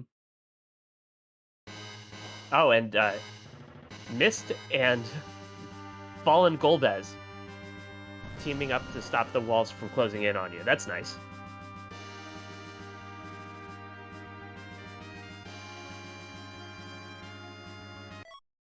And the trash can just has an hourglass too. So we don't know if Odin spot first was the right play. So there are 2 key item spots left. There's the Mura altar, there's the Odin spot. One of them has the legend sword, one of them has the earth crystal. Or one of them has a zonk, the other has the earth crystal, and the earth crystal has a legend sword. Now we're going to find out soon which it is. If it's not here, then bailing on the moon, while certainly a statistically correct play, was not it today. This could be a rude surprise, though. It's just Pale Dim. I was going to say, we haven't seen Wyvern yet. We have not. And this spot has magic. Yeah, this... the Pale Dim in this spot it can be really tricky for the wrong party. This party will find it a bit slow, but should not be debilitating. Now, Wyvern there would have been a nasty surprise for our runners. It sure would, because the spot is fast as well. It's fast, it's got really high magic. That Blarg is for quad 9s. And you have to walk all the way back down. I believe that's one of the reasons why our runners have been so careful about saving, is because Wyvern's been out there for so long. That's true. You're going to a high magic spot, and the Spectre of Blarg is still hanging over you. BeautyInDiscovery is through lickety split and gets the Earth Crystal. Bailing on the moon was the right play. And we are in go mode. All you have to do is go through the tower, get your crystal, go right back to Troya. Both runners have the pass. This is still really close. I believe shake your fist to Cecil that's up there in frustration is one of those steps.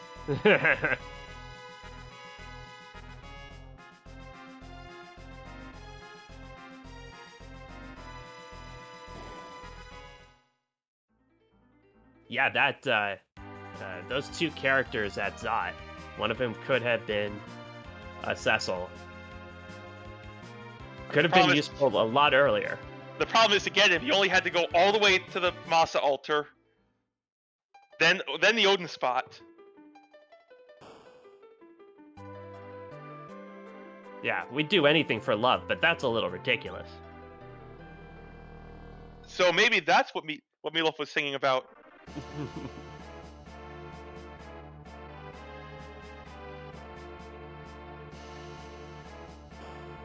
And now I'm hoping that BeautyInDiscovery, checks the Flame Dog chest and gets a 4th Adamant.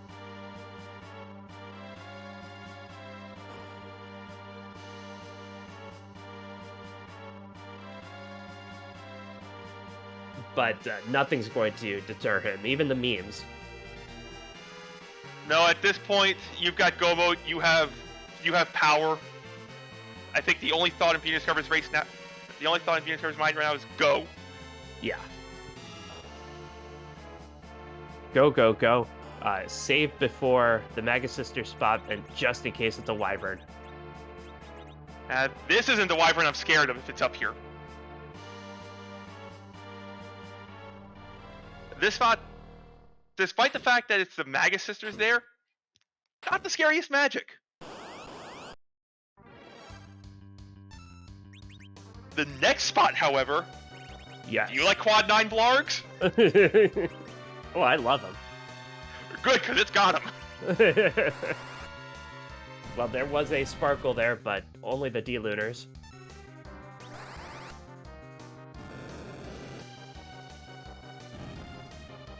If a Quake and a Flame gets through that, absolutely no problem.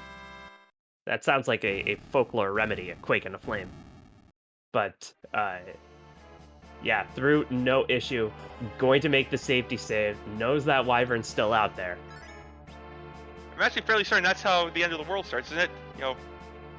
Starts with an earthquake, That's great.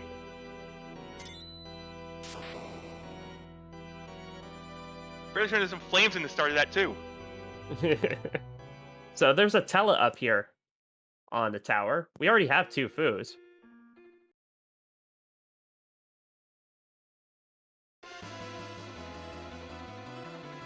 So not gonna be necessary. And there's the Cecil. The Way too one late for who- you, Mr. Paladin. one who was promised. And I know there's discussions about do you take him. I think it's just way too late. Since you were going from this directly to Zeromus. Now, BeautyInDiscovery is gonna take that Tela to replace Sid as the anchor.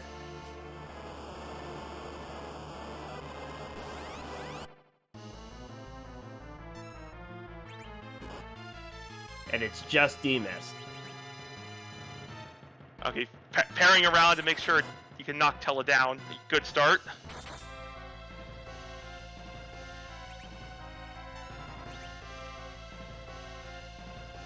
Okay, So I miscounted how many punches came out. I was trying to figure out what Beauty was up to, but that makes sense. Yeah. I thought that was only a second punch. So the punches aren't threatening, but it's gonna be the waiting that's gonna be the hardest part here. Where you can just feel the clock ticking behind you.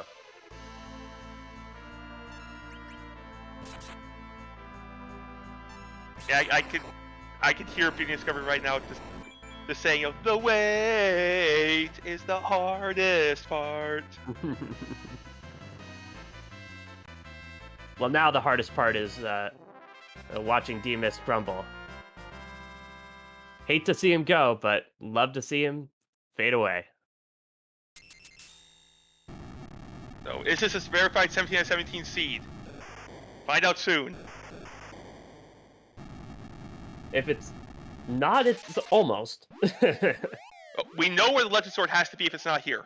Yeah. Tallgrant not taking anyone is going to simply... How about Adamant Armor? How about fourth Adamant for this party? You know, it's so tough to share Adamant Armors. It's just nice when you have one for everyone.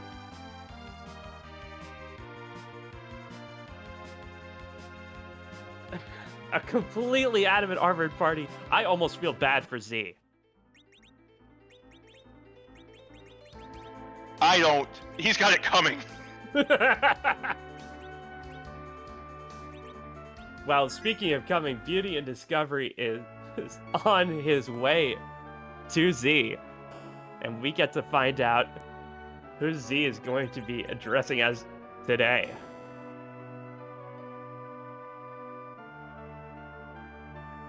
Yes, I see the Z flags coming, so we can't move Z. He is too big, too scary. He's got some sort of contract. Yeah, he's got some sort of contract that says I have to be here. Some lawyers with fancy suits wrote at some point. We can't figure out how to break it. So instead, he gets to dress up. Yep, he gets a little makeover every time. Yeah, we have more than 500 sprites in the pool. Almost all of them through Scala Kitty. At this point, we do have a question left to ask.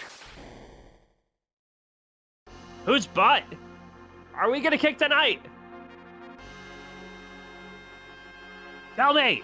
How many butts does it have? Does it even have one? How afraid is this thing after seeing all the Adamant armors? You know, April Fool's Day is coming up. What if there was an April Fool's where Zeromus was in the Mist Cave? And it's just a full scripted fight? Like, the full powers are almost there. Yes.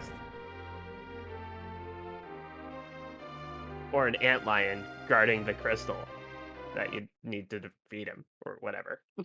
Ah, he's learned.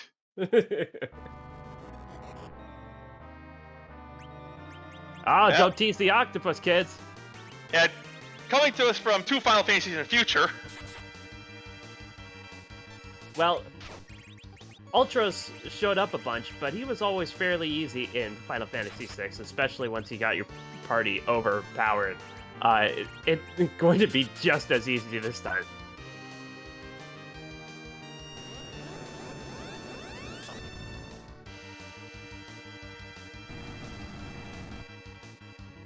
Muscles, I hate them. We are just zerking and chucking everything at Uncle Ulti. Yeah. Where's the wasabi? We need that.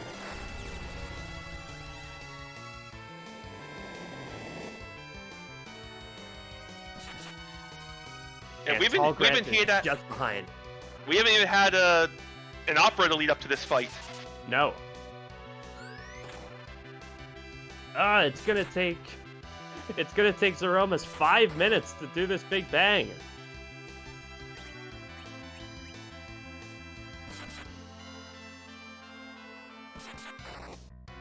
Speaking of which, have you played the Pixel Remaster yet? For 6, no. Is it good? It is. Very cool. I'm still working my way through 5.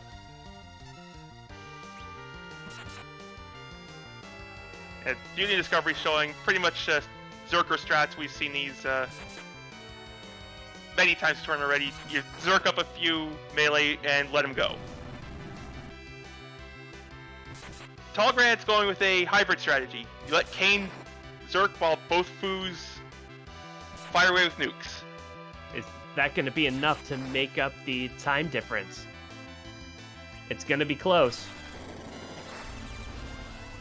Also, Tallgrant potentially could have 4 different people doing damage at once. That Sid will remain up a lot longer than that Tella has. However, but the Sid is curse ringed and is going to be used for chemist purposes. Yeah, Sid is with the curse ring and probably his Dwarf Axe on. Sid's not going to be doing much damage. It's not worth the animation time to have Sid swing. Yeah, especially with that Dwarf Axe. That Dwarf Axe has to travel all the way through the reaches of time and space. And then return from the reaches of time and space. You know, Sid's got an amazing arm on him to get that throw. Yeah, really wasting his talents as an engineer. You've heard of percussive maintenance, right? Sure. Something doesn't work, you hit it until it does. BeautyInDiscovery getting the black hole, having it's in the nuke phase already, so has hit the HP refill. And we have rocks on BeautyInDiscovery's side. Rocks falling, BeautyInDiscovery in the lead. And that's it. BeautyInDiscovery has won with a time of 1:45.19. Gets his first win in the Aegis Shield group. Improves to 1-1. What a race. Avoiding the O2 star death. And we are joined by BeautyInDiscovery. GG's in this race. Thank you so much, and GG's to all of you. Thank you so much, Black Eyes, NG Dave, Sheep Launcher, and Psychonaut for being on the restream and putting together a great show. I just want to start off the interview by thanking y'all for the great work you do. Well, let's put the focus on you for a second. Yeah, that was a very quick start with an adamant armor in your hands in under 2 minutes. What was your thought with that quick start? I mean, at that point, especially getting a hook soon after, I knew more than likely it was going to be a hook route. I just had that feeling, and usually I'm so worried by hook routes because you can run some mean bosses, especially seeing the Magus sisters there. But, you know, there was that, taking a couple trap chests, and Evelyn finding that second adamant armor was just, was bananas. It was great.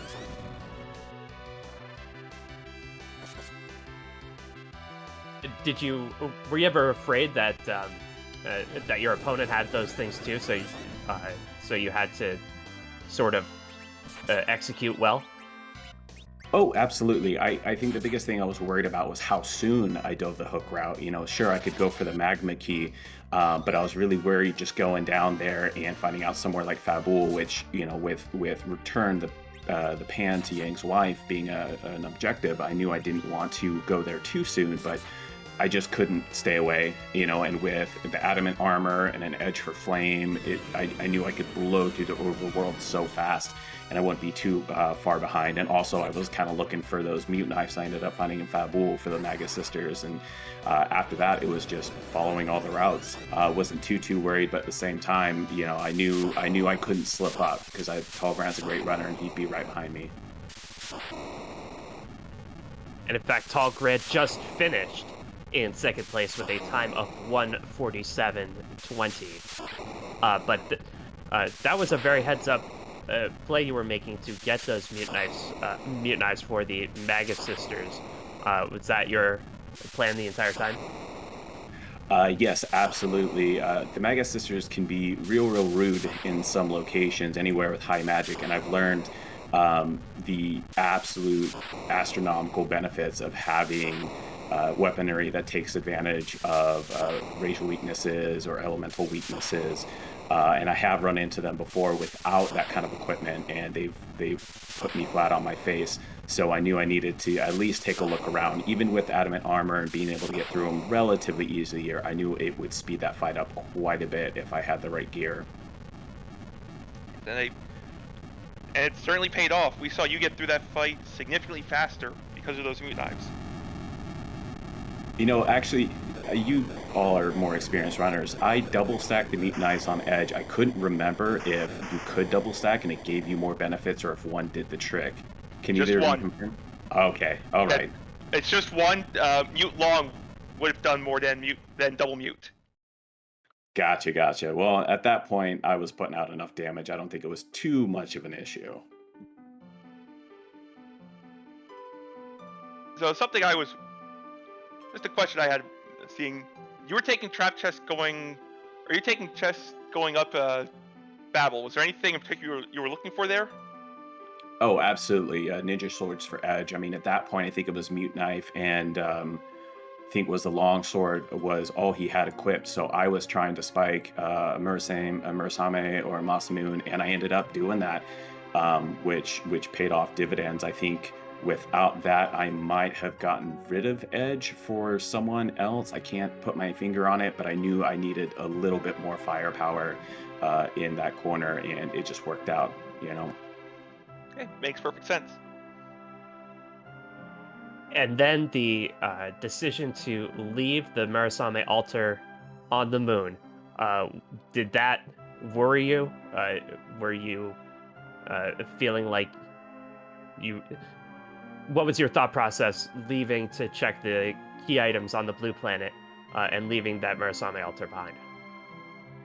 So going to the moon, I think the choice I had to make was either going K-Value first or the lunar subtrain, especially since K-Value was an objective. And I went lunar subtrain mainly because I had the sirens and I want to take at least that one King Ryu fight that I did to get a little more experience. And then I was already there, so I just kept going. Having the items there, I think the only thing I didn't have at that point was that Earth Crystal to do my objectives. And I had K-Value left, and I said to myself, I think this is worth it. And with only one check there and a few more, I got the Baron key, so I had the 2 checks at Baron, I had music, I thought that's 3 checks on the Earth, only 1 on the moon. I feel like my odds are in my favor going back to the Earth, and thankfully it didn't bite me in the butt.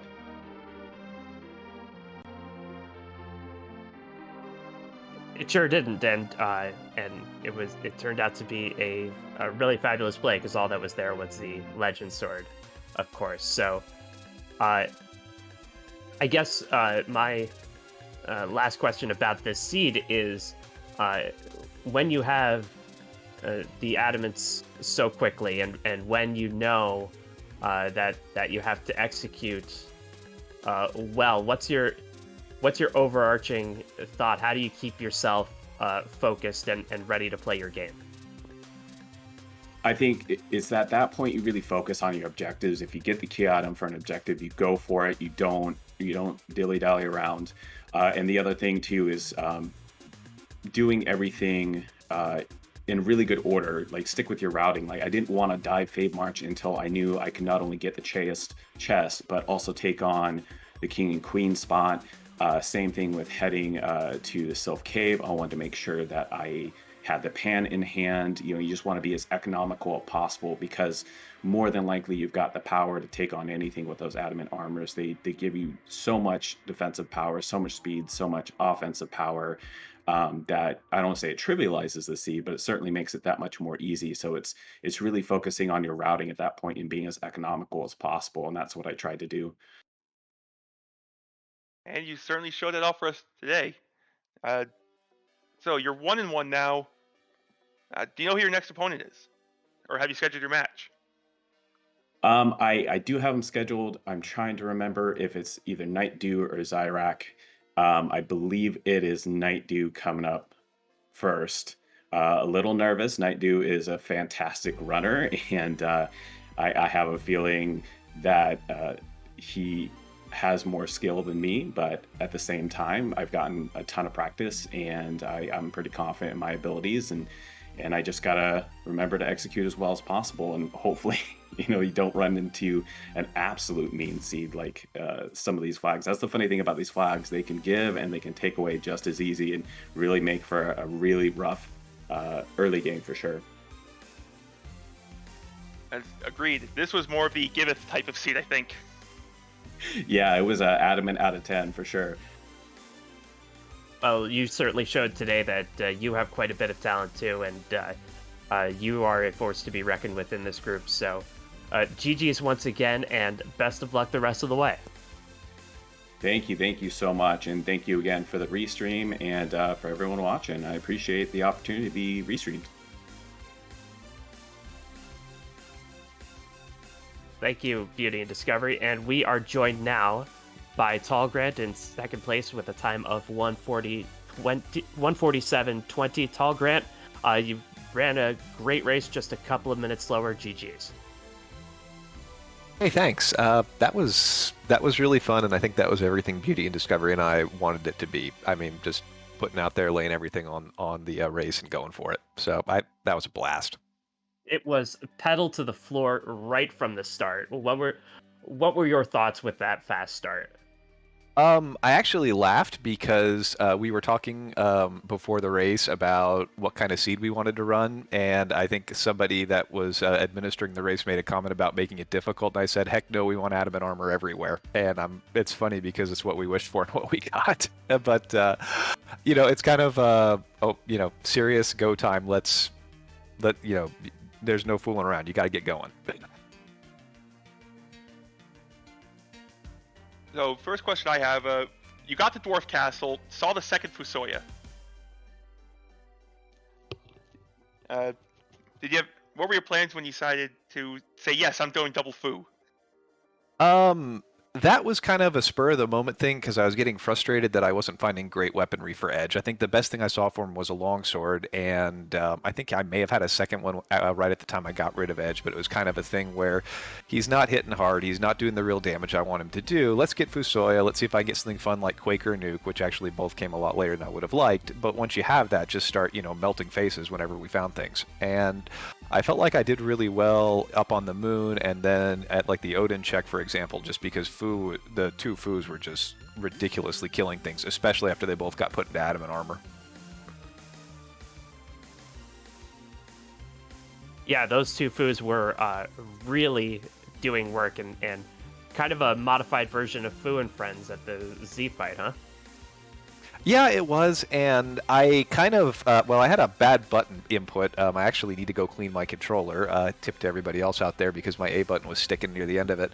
But I accidentally threw a Bacchus on one of the Fus, and I'm sure that cost me some of the time in there, but it really felt like the big difference here was the mistake at Sealed Cave. There's a couple other time wasters I can point at in this one, but that was the big difference, I think. And from what I understand, Beauty and Discovery did not go into Sealed Cave. And I remember opening that first door to go down there and kind of looking at how many key items I had left, how many I'd found, and thinking to myself, man, there is almost certainly going to be value and a decent amount of it on the moon. I may be wasting my time down here, but you know what? I'm inside the door. I made the save. Let's go down and see what it is anyway. Man, didn't pan out. It's not a terrible play to make, honestly, because you can check the key item first. You don't have to fight anything. It's, what, about 90 seconds to go down? Yeah, something like that. But I think if you add that one and then the goofiness where I forgot to check the lunar shop and went back up to look at it, those two things, I mean, that's the difference in the race. And there's another world where you go down there, spike the Twin Harp out of there, and you're off to the races. Yep. Very much. So, yeah, the results didn't work out, but I like the play of just going down and peeking. Mm-hmm. Well, thanks. I appreciate that quite a bit. Yeah, you showed us a lot of talent and skill in the game. Just didn't quite get there in time. You know, an 0-2 is a tough start. What's your thought about how to attack the rest of your matchups?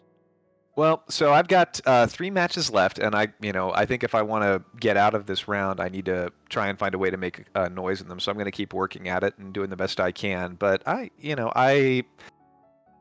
the real value in playing in this tournament is the friendships I'm making, the chance that I'm getting to compete against better people, which is making me better, and just the amount of fun I'm having. So if I don't get out of the round, that's fine. But that's not going to stop me from fighting tooth and nail against Vitasia tomorrow. I know Vitasia wouldn't want it any other way. Mm-hmm.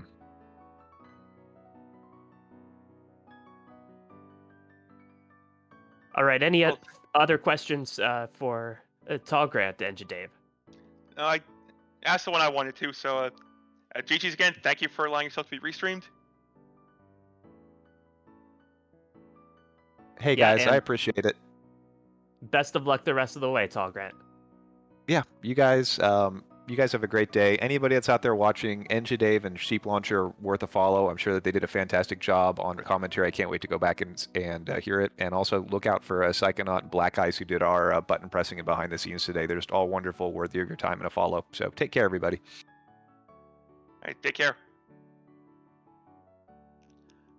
And with that, we are done with the race today, but the Free Enterprise today is not over. We have future races coming up, both on Free Enterprise 2, and on RPG Limit Break later. Checking at 6 o'clock Eastern, we have Microcorgs versus Ultras Professional coming up on this very channel. At 7, we'll have Alisail versus Diet on RPG Limit Break. At 8, Tybalt versus Xenocat on Free Enterprise 2. And at 10, we have Jay Brun, TR versus John Burkhead on this channel again on Free Enterprise. But for now, we are going to head over to Morpheus' channel to see some Adamant Cup practice.